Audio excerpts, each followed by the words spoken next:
ध्यान किसको कहते हैं? ध्यान हमारी एकाग्रता का नाम है। एकाग्रता ध्यान का पहला कदम है और ध्यान की प्राप्ति है होश। ध्यान की परिभाषा क्या है? ध्यान व्यक्ति की शारीरिक और मानसिक दशा को सही और लयबद्धता में फिट करने की एक कसरत है, एक योगा है, जिसके द्वारा हम रोग जीवन की उपलब्धि प्राप्त करते हैं। ध्यान किस तरह लगाएं? कुछ कैसे भी बैठो या कैसे भी लेटो, शरीर की पोजीशन सदा ही 90 डिग्री में होनी चाहिए। अगर 90 डिग्री में बैठने या लेटने में कठिनाई होती है तो पोजीशन को हम बदल भी सकते हैं, पर हमारी हर पोजीशन में नंबर 3, 6, 9 ही होना चाहिए।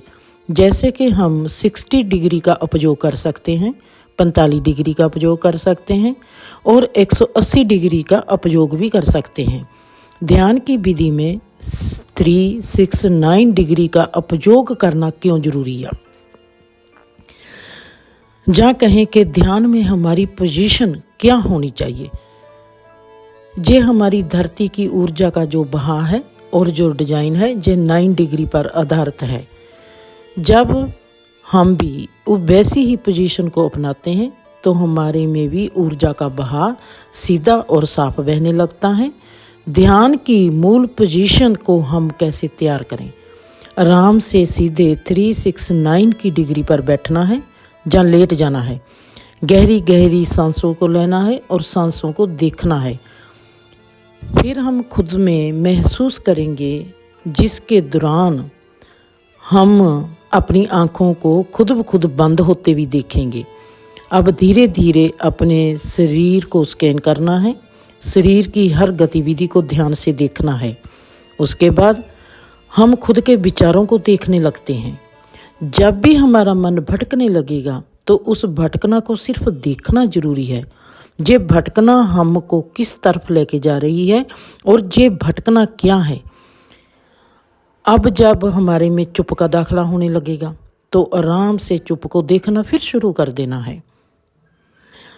ध्यान में हमको कितना वक्त बैठना चाहिए? ध्यान में कम से कम हमको 45 मिनट जरूर ही बैठना चाहिए।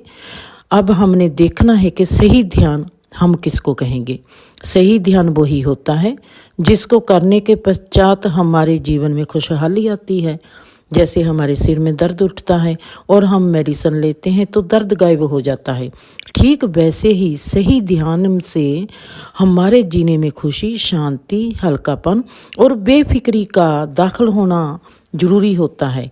मतलब कि हमारे मन में शुद्धता होने लगती है और हमारा जीना आसान होने लगता है और हमको हमारे जीवन में एक बहाव महसूस होने लगेगा। ध्यान में हमारे को क्या फ़ायदा होता है, ये भी सवाल हमारे में सदा ही रहता है। इससे हमारा जीवन सहज और आसानी से बहने लगता है। हमारा जीवन तनाव रहित होने लगता है। हमारा मन खुश रहने लगता है। जीवन आरोगी होने लगता है। मूड में एक खुशहाली आती है। इम्यून सिस्टम तंदुरुस्त होने लगता है और हमारे में जागृति बढ़ने लगती है, जिससे हमारा जीवन खुश और शांत होने लगता है।